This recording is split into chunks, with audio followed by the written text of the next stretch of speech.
Hey crafty friends, Christina here with you from SunnyDay Memories. We are going to be creating another project with the close to my heart January stamp of the month, the Looking Forward. And as I've said before, and I'm going to say again, I strongly encourage you to get the coordinating dies that go with this set, just because they're so fun and so versatile that you will not regret it. So today I want to do something a little bit different. I am needing some baby cards, and so I thought this sentiment down here, this new moments, new memories, new adventures, was an awesome one for a baby card. I also wanted to point out, before I decided that's what I was going to do with you guys today, I was thinking of doing a wedding one. The magic of new beginnings, the beautiful new beginnings, both of those are, I think, great sentiments for a wedding card.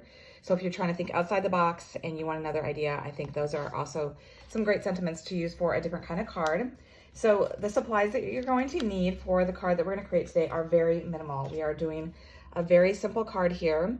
And as you can see, I have that sentiment stamped in the background, just as I said I was going to use that. So it's a very soft looking image there. And then I've added in a stamp set to kind of get that baby feel for it, a Koala-ty. It's got this cute little baby koala and the mom koala there. So I've used that as well. So for the supplies, you're going to need your standard A2 card. So it measures 4 1/4 by 5 1/2. It's going to be a top fold. It's going to be horizontal layout. And then you're going to get 2 pieces of pattern paper. I actually use the same pattern since ours is double-sided. I just cut one and I'm getting that 2-for-1 feeling for it. So basically you're going to take a piece that is 1/4 inch less than your card base. So it will be 4 by 5 1/4, and then you're going to cut it diagonally. So you'll just go ahead, and the one tip I do want to give you, let me get my paper trimmer out to just kind of show you. When you have your piece full, and you haven't cut into it yet, let's just pretend this one here is complete. You don't want to do your cutting directly from that corner like you normally would going up or down, because it might bunch up that little edge. I always recommend that you move your paper, the actual trimmer part here, to the center, so that way you can kind of move forward and back, and that way you don't bunch up the ends, because the ends are a little bit more delicate. And they're gonna like get all scrunched up and you don't wanna wreck your pieces. So that's my little tip for you when you are cutting your diagonal. Okay, so then that's gonna be, all we're gonna do is we're gonna go ahead and stick that down. But before you do that, this is optional. I did go ahead and just scissor distress that edge. I don't know if you can see it very well, but it kind of just ruffles it up a little bit. I did it on the edge of both pieces of those. I didn't do the center portion there because that's gonna be covered up mainly. I mean, you could if you wanted to, but I didn't really want to distract that center point. And so I'm just going to go ahead and open up my scissors, and then you just gently go along the edge, being careful not to cut yourself because your scissors are going to be very sharp. But you just go ahead and give it a little bit of pressure. You can give it some more pressure if you want it to be ruffled up more. It's all up to your own personal preference. And you'll just go ahead and, like I said, just do it on the 2 outer edges, not that center portion of those 2 angled cuts. Okay. So I have finished doing that to both the sides of each of those pieces. So I'm gonna go ahead and put my scissors away. You will get some paper dust in your area, so you wanna just kind of clean that up so that it doesn't get in on your project. So I did forget to mention this is our new Sweet Memories collection, and that seems like an appropriate name since we are doing a baby card here. So what we're gonna do is we're gonna go ahead and glue down these pieces. They're gonna just go flush onto your card base. Again, like I said, it's gonna be a top fold card. So I'm gonna get my adhesive here. I'm just using a tape runner. I like this tape runner because it's got a good strong hold, and also though it does allow you to kind of pick it up and move it if you don't get it quite right. I know a lot of times with tape runners, a lot of times you put them down and they are down, and so you don't have any wiggle room, and that's kind of why it's nice sometimes to use liquid glue, because you do have a little bit more give to move things around. But I find that this tape runner is the same way. So like if you're doing these angles here and you find like that you measured, you put them up and you don't like the spacing, like I'm okay with the spacing here, but maybe it doesn't go down right for you, you can still kind of lift it up. Like let me just show you here. See, it easily comes back up, and then it also still goes back down and has a good hold. So just wanted to point that out. Okay, so I'm just gonna go ahead and line this up so that the 2 pieces meet up flush here, and then you're gonna have that nice border all the way around.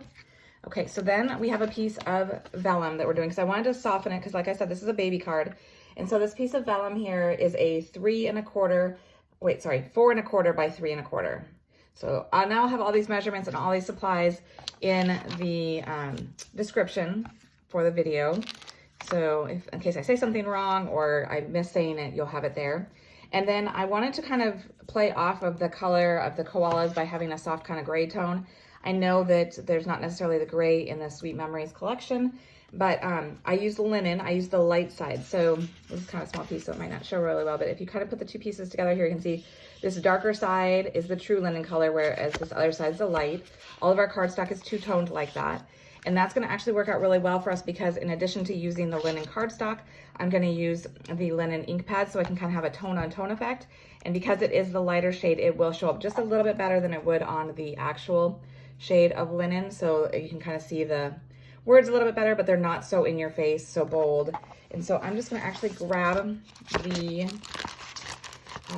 foam piece that's in this stamp set and use that underneath my stamping here, just so it cushions it and gives me a nice crisp image, especially because my image is so long and it might kind of get unbalanced. It'll be nice to have this cushion underneath it.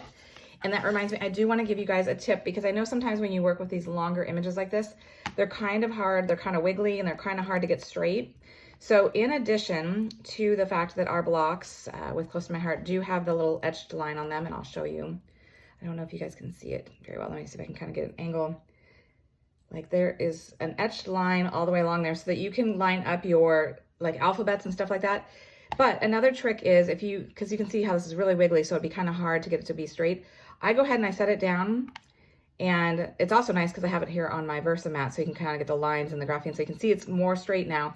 Then I actually take the block to it and use it to pick it up. So it's straight on there and I don't have to worry about the images being kind of wonky, and it's an easy way to do it. So hopefully that's a trick that you haven't done before and that will help you. So I'm gonna go ahead and ink this up. And this is longer than the piece that I'm working with. I can't remember if I did say how big this piece is. This is a 3.5 by 2.5. And I am going to go ahead and I'm gonna stamp this right along. So some of the stamping is gonna go off the edge. And I'm just gonna hold it so and make sure that I get all of the letters on there. And I'm gonna lift up, then I'm gonna ink it again. And I'm just gonna keep shifting the portion that actually gets onto the cardstock. So that way so it seems more random. So I'm gonna slide this over here and I'll show you what I mean here. So you can see, like, for example, this new memory. So this is kind of more centered here, and now I have it kind of more off to the right. And so then I'll probably have it a little bit more over here on the side, and I'm just kind of changing it up so that the effect is very random and you have the words showing through on the full piece. So I'm gonna continue stamping that and get the whole piece done. And then what I'm gonna actually do is I'm gonna scissor distress the edging as well, just so that it coordinates beautifully with the outer edge that we did. Okay, so I did just finish doing the scissor distressing along the edge here, just like we had done with the pattern paper. It adds a nice texture to it to just give it a little bit more dimension as well. And as you can see, it looks very random, the words, which is kind of nice that it was just a strip, so you just have to keep changing the position of it. Works out really well. So this is gonna go ahead and be glued to the center of your vellum. So I'm gonna go ahead and do that, and then we're gonna work on our focal point of the card. So I'm just eyeballing it, centering it on there. And I'm gonna set this to the side for right now. So then I've already gone ahead and stamped and die cut the little koala, and I'm gonna color it.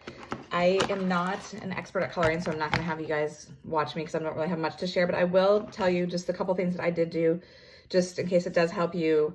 Because I'm not one for the being good at highlights and shadows and all that. But I did, know that, like, obviously where the little baby is, I kind of added a little bit darker tone because then that's giving a shadow there.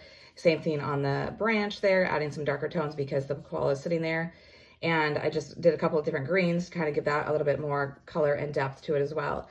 So go ahead and color in your image as you want, and then we'll go ahead and continue. Okay, so I just finished coloring in my koala here. You can see I did exactly like I was saying, where I kind of just added some darker tones underneath this koala because he's laying on the tree limb there, as well as underneath the little baby one there. That's kind of where I have my shadowing. And so what I'm gonna do is I didn't wanna just put it up against the words because then it just kind of seems like it's just kind of hanging there, and it kind of seemed like it needed something. And so initially I was going to use this fun scallop shape out of this set, but it's kind of large, and then it hides all those words that we took all the time to create, so I didn't really want to do that. And then I thought about redoing the whole thing and maybe making the piece a little bit bigger and using this and having that bit at the top, so then I could go ahead and use that piece. But in the end, what I decided to use was one of our old stitching circles, And I'm gonna cut off the little end from it. You can do your scissors or you can just take your paper trimmer. And I'm just gonna cut like maybe 1/2 inch off the base of it. And what I'm gonna kind of do is kind of create kind of like a moon shape behind. So it not only helps ground the koala, but it kind of gives the illusion of like maybe a moon at nighttime for them to be sleeping. So I'm gonna go ahead and use some foam behind the koala on top of that cut up piece, that portion of the circle.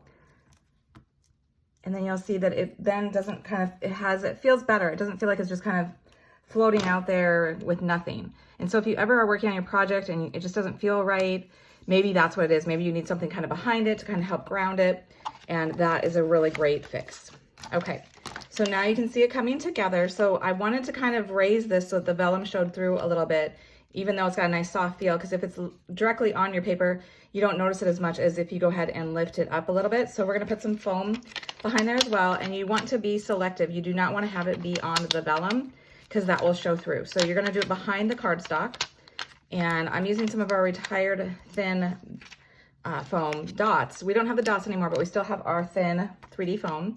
So that's what I'm using because I don't want it to be too thick. And that's actually what I use behind the koala as well. So if you want to kind of keep your cards a little bit thinner, but you still want that dimension, I would recommend trying our thin 3D foam. I actually use both the regular and the thin because it's nice to have that varying degree of depth. Okay, so then what you can do is you can actually use the top right corner and the lower left corner and use that diagonal line to help you center it. It's a kind of nice trick there. And then we've got that down. So now you can kind of see the vellum there a little bit. It's very soft. And then I wanted to finish it off, I mean, it's beautiful as it is right now, but I thought I love these dots and it would be kind of fun to add little hearts because, you know, sweet little baby. So I'm using the blue dots that we have. It's the collection of different blues. And so it most closely matches what we're working with here. So I'm going to take a medium-sized heart and a small little heart. And I'm just going to put them here in the upper left-hand corner of the one that we stamped with the words. Kind of get them straight. I'm using my piercing tool to help me with that. And then I'm just gonna push them down to make sure they stay on there. And that's all there is. A sweet little baby card using this month's Stamp of the Month. I hope you've enjoyed it. I hope it's inspired you. And until next time, stay crafty.